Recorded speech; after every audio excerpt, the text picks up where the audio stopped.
गोष्टीचं काही समजच येत नाही. आपण भक्ती करतो पण ती जी गुरुच्या मार्फत आलेली, आता माऊलीने कोणाकडं गैनीनाथांनी गैनी प्रसादे निवृत्ती दाखल ज्ञानदेवासार चोचविली. मग आता तीच परंपरा ही जी पुढं आलेली, आता माऊलींकडून पुढं जशी जशी माऊलींनी पण प्रतिज्ञा केली होती, अरे दादा म्हणे हे जे एवढं तू देतोय म्हणे सगळ्यांना, यांना ती परंपरा अशी होती, एक गुरु एक शिष्य परंपरा, म्हणजे दुसऱ्याला वाटण्याचा अधिकार नाही, जे असेल ते फक्त जो गुरु एकच शिष्य फक्त. आता समजा बेटावरची परंपरा आहे, आपल्याला सर्वसामान्यांना देतात अनुग्रह. अष्टमीच्या दिवशी सामुदायिक अनुग्रह असतो, बाबा रामगिरी महाराज म्हणजे सामुदायिक अनुग्रह असतो तो. पण ते नाम आपल्याला एवढ्या जवळून म्हणजे असं प्रत्यक्षात तेच मग गैनीनाथांकडून माऊलींनी प्रतिज्ञा केली होती ना. मग दादा म्हणे हे माझ्या एकट्याचा उद्धार करून काय करू मी, आपल्यासारख्या जड जीवांचं त्यांना तळमळ वाटली का यांचा उद्धार कसा होईल का. माऊलींनी एकट्याचाच विचार नाही केला. आपण चालताना कसं एकट्यांचाच विचार करतो, काय दुसरा पुढं खड्डा आलं का आपण साईडला होऊन जातो, दुसरा मागून आला तरी येऊ दे खड्डा गेला, म्हणजे तसं माऊलीने केलं नाही का ह्या सगळ्यांचाच उद्धार झाला पाहिजे बा. त्या मागचा गहिनी प्रसादे निवृत्ती दाता ज्ञानदेवासार चोचविले. आता माऊलींकडून आल्यानंतर हाच प्रसाद आता बाबाजींक इकडं आला, तोच प्रसाद. ही परंपरा कुठलीही असो, परंपरा वेगळी नाही. प्रसाद हा माऊलींकडूनच आलाय, तिथूनच आलाय. ब्रह्मदेव हंस ब्रह्म आतगरी येतं सगळ्यांच्या अगोदरचेच ना. आपण म्हणतो ही परंपरा वेगळी, ती परंपरा वेगळी, पण नाम हे काही वेगळं नाही. नाम हे भगवंताला जोडण्याचं एक साधन आहे. आपल्याला जे हे हा जीव आहे हा शिवच करायचा आहे, त्या नामानेच होईल. दुसरं जर आपण साधन करायला गेलो, काही केलं तर पण शेवटी कलियुगी उद्धार काय सांगेल, हरीचे नाम. एकमेव असं आहे का कलियुगात उद्धार फक्त हरीच्या नामानेच होईल. दुसरं तुम्ही जपे तपे तय केले नाही, तपे केले तयाने आमोपे, पण त्याने काय होणार नाही. आता आपल्याला शब्द यज्ञ याग करायचा असला तर भेटेल का एवढं सामग्री, भेटेल का आपल्याला एवढी. पण त्यांना माहित होतं साधू संतांना का हे जे कलियुगी याच्यामध्ये काय आपला उद्धार, समजा कोणाला करायचा असला यज्ञ, आपल्याला समजा वास्तुशांती करायची असली साधी, तर तिच्यासाठी किती कष्ट घ्यावं लागतं, ब्राह्मणांना बोलावं लागतं, सगळ्यांना बोलावं लागतं. मग त्याच्यासाठी एक यज्ञ करायचा, आणि आता त्याच्यावर जर हत्तीच्या सोंडीसारखी जर तुपाची झाड जर धरायला जर लावली आपल्याला, तर आपल्याला ती यज्ञाची पूर्तता होईल का, होणारच नाही ना. तर मग त्यामुळे सांगितलं तर कलियुगात उद्धार फक्त हरीच्या नामानेच होईल. आणि ते कसंही घ्या, आवडीने घ्या, फक्त आवडीने भावे हरिनाम घेसी, तुझी चिंता त्याशी सर्व आहे. मग तो सगळं आपलं नको खेद करू कोणत्या गोष्टीचा, पतिलक्ष्मीचा जाणत असेल, तो सगळं जाणताय ना हो. त्याला काय माहिती नाही का कोण घेतं, कोण कळकळीला घेतं, कोण नाही घेत. आपण आता चाललोय, आता कोण माग गप्पा मारे चाललोय, आम्ही त्यांच्यामध्येच, आम्ही काही वेगळे नाही. कोण गप्पा मारत चालतंय, कोण काय चालतंय, कोण काय. पण एका सद्गुरूंच्या या वचनावर विश्वास ठेवून, त्यांनी सांगितलेल्या ज्या वचनावर विश्वास ठेवून का हे जे सगळं नाशिवंत आहे, फक्त जे भगवंत आहे येतं, फक्त भगवंतच सार येते. फक्त आपला उद्धार करण्यासाठी आपण या कामासाठी आलोच नाही ना. पैसा अडका येते सगळं कोणी सगळे कमावतात, पण हा एक आपला मेन मुख्य हेतू आहे तो आपण विसरलो. आपला हेतू काय, भगवंताशी एकरूप व्हायचं आहे आपल्याला. आपल्याला हे जे बाहेरचं हे जे चालू आहे, आता हे चाललंय, आपण हे कशासाठी चालू आहे, काय इच्छा आहे आपली, पुण्य व्हावं. पुण्य कशासाठी पाहिजे बरं, पुण्य कशासाठी पाहिजे, चांगलं होण्यासाठी, आपला उद्धार होण्यासाठी.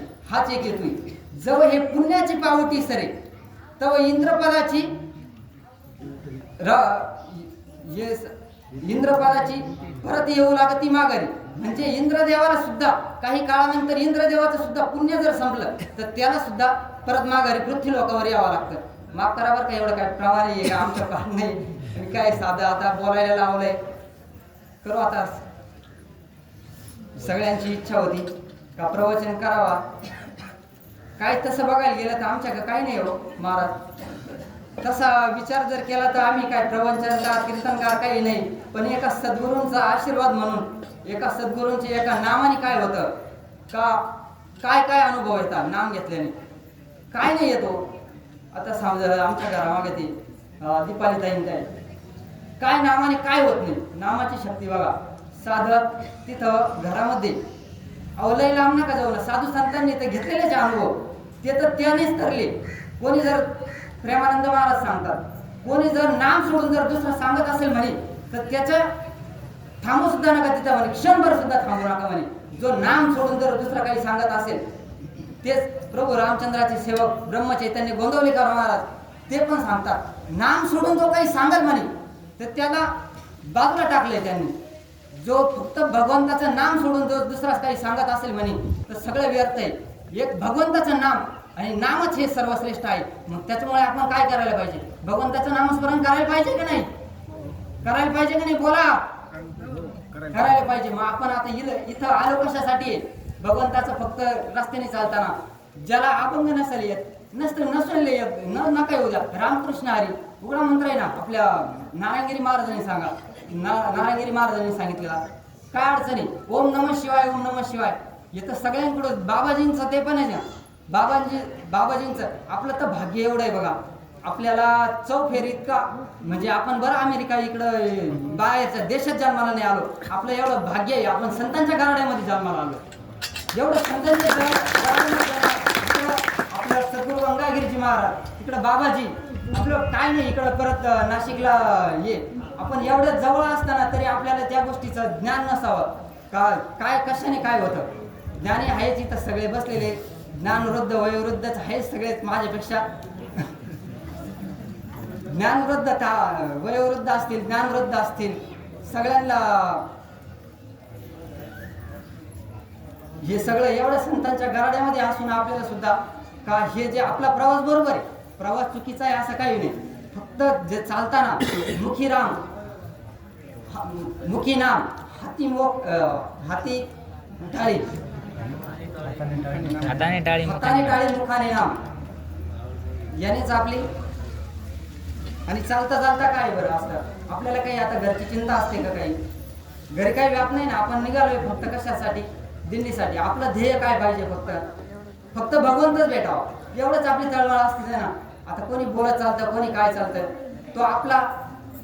आता घरचंही समजा आपण इथं आल्यानंतर किमान जेवढा वेळ तरी भगवंतासाठी दिलेला आहे ना आपण, तो मुखाने नाम घेतल्याशिवाय पुढे चालायचं नाही.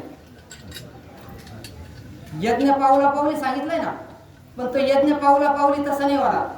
जर आपण जर नामस्मरणच जर नाही घेतलं, आपण म्हणलं चाललो पायी तीर्थयात्रा मुखी राम नाम हाची माझा नेम सिद्धी नाही. पण मग तेच महाराज सांगतात वासुदेवामध्ये, तर सकाळी म्हणले महाराज तेच वासुदेव, न लगे तीर्थाचे भ्रमण, न लगे दंडन मुंडन, मग न लगे पंचाग्नी साधन, तुम्ही आठवा मधुसूदन, तुम्ही काय वासुदेव वासुदेव म्हणा. मग आता तेच महाराज इकडं पण सांगतात, अभंग त्यांचं चिन्ह दोन्ही पण तेच काय सांगतात तिकडं, तीर्थाचे भ्रमण, तीर्थाला जाऊ ना. मग काय करायचं, मग ऐकायचं तरी कसं नेमकं, काय कळवायचं तरी कसं नेमकं आपण. तर हेच का कलियुगात फक्त उद्धार आणि नामानेच होणार आहे. फक्त आपण फक्त एवढंच लक्षात ठेवायचं आणि फक्त नामाचं चिंतन सोडून आता चालता चालता जर असेल नसेल भजन येत तर रामकृष्ण हरी म्हणा, काय अडचणी. व्यर्थ बडबड करण्यापेक्षा रामकृष्ण हरी. यज्ञ पावला पावली तेव्हाच